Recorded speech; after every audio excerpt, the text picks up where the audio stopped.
All right, welcome back into Skippers. Today we are going to do a different episode. We are going to look at some of the worst trades. Mine, recently. I think everything's been more recent than 2016. What about you, John? Yeah, I think going into like Put your hood. The people want to see your face. Man. Come on. Going into like the 1950s, 60s, like I know the Babe Ruth one should be cranking the list. You did 1960s? No. I'm saying something like if we can go into that. Like Babe Ruth was traded for like what, $3,000? He was traded for a 10-cent hamburger. Like, exactly. So like we can go into that, but all of mine are fairly within the last. All right, 10 today, years. video brought to you by FanDuel Canada. If you are betting on baseball, be betting with FanDuel Canada. And if you're in America, bet with FanDuel too. It's all over. We love FanDuel Canada. Watch the games in the app. Yep. Best baseball markets. We love them. Let's get into the trade. I have 4 and you have 3. Yeah. I will go first then. So I will do it. On June 4th, 2016, the San Diego Padres trade right-handed pitcher, big game James Shields, and cash to the Chicago White Sox for Eric Johnson and third baseman Fernando Tatis Jr. Big game James, in his time for the Chicago White Sox, accumulates a WAR of negative .3. Eric Johnson, his time in San Diego, accumulates a WAR negative .6 wins. And Fernando Tatis, so far in his career, has accumulated 20 wins above replacement. An all-time bad one that you wish you could have back. Yeah, that's a fleecing. That's a very, very bad fleecing. But Big Game James rocked. I don't. He wasn't good anymore. He wasn't good anymore, but he rocked during his prime with those Rays days, like Matt Garza. I don't know if he was Scott Kashmere. All those guys together. He was a good Royal as well, right? Yeah. He was really good on the Rays. All right, I'm going to my trade now. So my trade is a little bit biased because I'm a Blue Jays fan, as everyone knows. It's Jose Bautista traded to the Toronto Blue Jays for a player to be named later. Looking back on this absolutely blows my mind. But in 2017, he was hitting .254 with 15 home runs. The Pirates didn't have him being a part of their future, so they traded him to the Blue Jays for a player to be named later. That player ended up being Robinson Diaz, who only played 44 big league games in his career. Jose Bautista would go to Toronto, 6 straight All-Star games, top 10 in MVP voting 4 times, hit 54 bombs in 2010. In 2011, he drove in 132 runs and had an OPS over 1,000. This is a guy who is now on the level of excellence in Toronto. They retired his number, retired his jersey. He's in the level of excellence with Roy Halladay. This is a fleecing. Yeah, this is a bad one. And Bautista was a third base journeyman for a while. He comes to Toronto as a third baseman, and he finds his home run stroke. I will say, at this point, he did already play for 4 teams. Yes. So, can you name them? Reds. No, sorry, that's Edwin. Royals.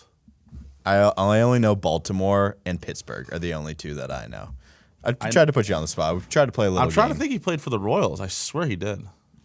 Go to the top there. Yeah, you can tell you those ones. Orioles, Tampa, Royals. I was right. There we go. Okay. Orioles, Tampa, Royals, Pittsburgh, Toronto.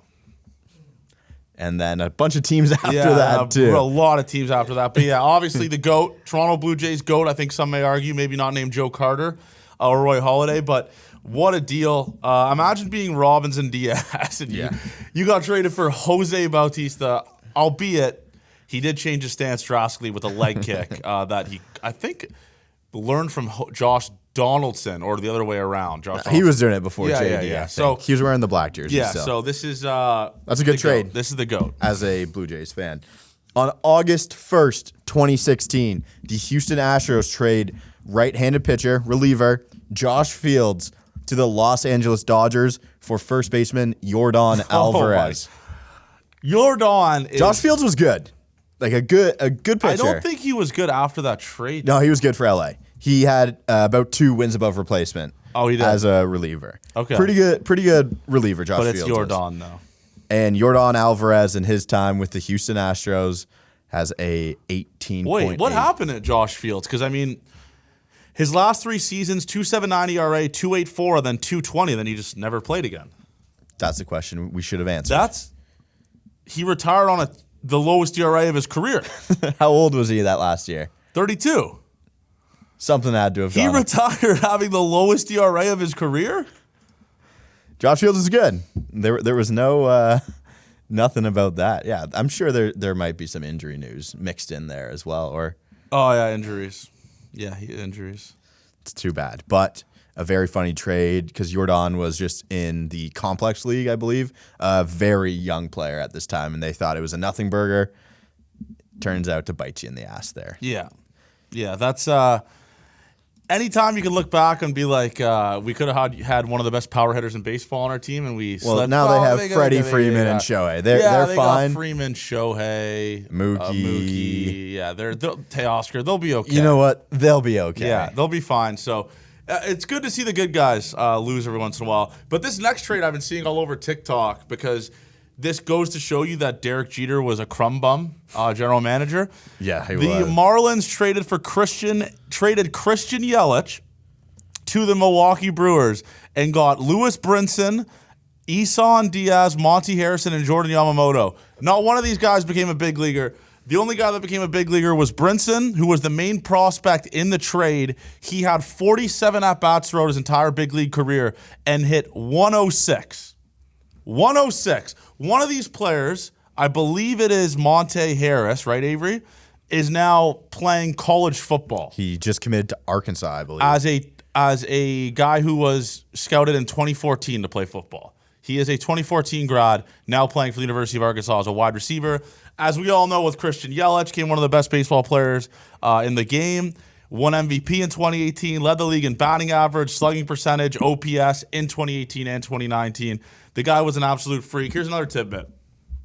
All three of the offensive players that were in this trade hit under 200 and offered virtually nothing of value. Yamamoto had an 18.26 ERA in 2024 before being traded, or 2020 before being traded to the Mets. So not one of these players contributed to the Milwaukee Brewers. Not one of these players right now, as it stands, is playing affiliated baseball. All four of them are gone. This is a fleecing. Yeah. This is a fleecing. Unbelievable stuff. Very, very funny. That's why Derek Jeter was a crumb bum manager. Like, this was a Derek Jeter trade. Yes. Okay, I believe this is the right day. I was second guessing which day I had put down here. But December 15th, 2019, the Cleveland Indians, at the time, traded right-handed pitcher Corey Kluber and cash to the Texas Rangers for Emmanuel Clase and Delino DeShields. Corey Kluber, in his time with the Texas Rangers, pitched one inning.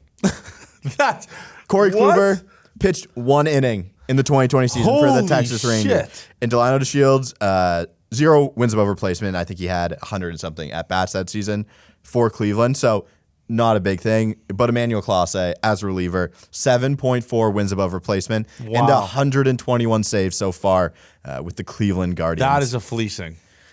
That didn't work out well. It's rare that really happens, though, to, like, the Rangers and, I guess, the Cole Ragans deal. But... my God, Emmanuel Clase, he had to be throwing gas too down back then. So I don't know why you'd even trade that guy. That's crazy. Yeah, they got their guy. Luckily, there's none really like that for the Blue Jays. I don't think. Like, I guess Syndergaard was a freak. Darno, Darno, kind of like to have. Yeah, but my next trade is a trade for, in my opinion, one of the greatest hitters of our generation. It was Marlins trading Miguel Cabrera and Dontrell Willis to the Detroit Tigers in 2007. It was the classic, we'll get 2 All-Stars, but we'll send you 6 prospects because 6 is more than 2. The package that the Marlins got: Cameron Maybin, Andrew Miller, Dela Cruz, Rabello, Badenhop, and Trayvon. One of whom never made it to the majors, and the rest who did nothing for the Miami Marlins. Andrew Miller went on to be good, I will say. Andrew Miller was one of the best relievers for a decent amount of time, but he wasn't good for the Marlins.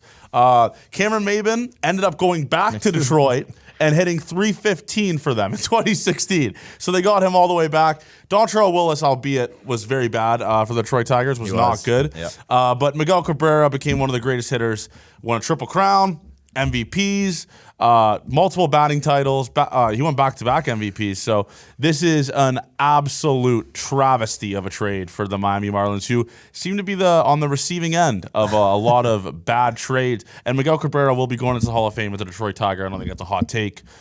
So what an absolute fleecing. And I believe this was a trade made by Dave Dombrowski. So Dave Dombrowski is just a winner, proven winner. So you love to see it. July 31st, 2018, the Tampa Bay Rays trade Chris Archer to the Pittsburgh Pirates in exchange for Austin Meadows, Tyler Glasnow, and a player to be named later. Who is the player to be named later? Do you remember who it is? Shane Baz. Oh, Baz, yes, Baz. He's in the minors right now for them. I think rehabbing. He's rehabbing. Yeah, he's rehabbing right now. But Chris Archer, in his time in Pittsburgh, accumulated 1.2 wins above replacement. This isn't totally lopsided because of what Meadows and Baz haven't done. But Meadows, 6 wins above replacement while he was a Tampa Bay Ray. Baz, 0.5 wins above replacement with the Rays right now. He still has ways to go. He's still a young guy. And then Tyler Glasnow, 8.6 wins above replacement, one of the most talented pitchers in baseball. It is very funny to see Chris Archer going one way and 3 better players. Looking back on it, yeah. I mean, Chris Archer is not... He rocked when he was good. Chris Archer was good. Like Glasnow, top-end talent here. Archer's probably second when he was at his best, and then Baz and Meadows after that. But again, very funny to see 3 people going the other way who are fantastic players. Yeah, that's... Meadows, he's not even playing baseball, I don't think anymore. But they're all... 2 of them are on different teams. Or something like that. I think he's on mental health leave or something like that. That's... just a clear loss by the Pirates. Well, if you look at the Pirates, they've had some absolute dogs come through that system. You had Garrett Cole at one point. You had Tyler Glasnow, who obviously was not as great there as he is now. Tyone. Joe Musgrove. Joe Musgrove was there. Like, if they kept it all together, they could have been something serious. Like, they traded everyone away after those years that McCutchen left. So, but yeah, that Pirates trade is, I guess now it's not as bad because Glasnow's on the Rays or on the Dodgers. But that's a really, really bad fucking trade. Two of them are gone. It's cool to look back on these because in time, like you hear, especially at deadlines like of last year when they traded Aroldis Chapman for Cole Ragans. Like, I didn't know who the fuck Cole Ragans was. And now he's like one of the best lefties in baseball. I think that was still a win-win because Chapman was there in part of a World Series. Yeah. But Ragans is going to provide value for years on end, being one of the better starters in baseball. Yeah, it's cool to look back on it, especially when you think of nothing burgers. Like, you don't know who the players are. They're just prospects. But it's also funny to see some massive trades happen where tons of prospects are hauled to one side and they're all just terrible. Yes. That's also Then you look at the Juan Soto one where there's good trades. Yes. Very good trade. Maybe in a week or so we'll do a good trades. Yes, we can do that. Anyway, let us know what we missed. Thank you everyone for watching. Thank you to FanDuel Canada for sponsoring the video, and we will see you guys later.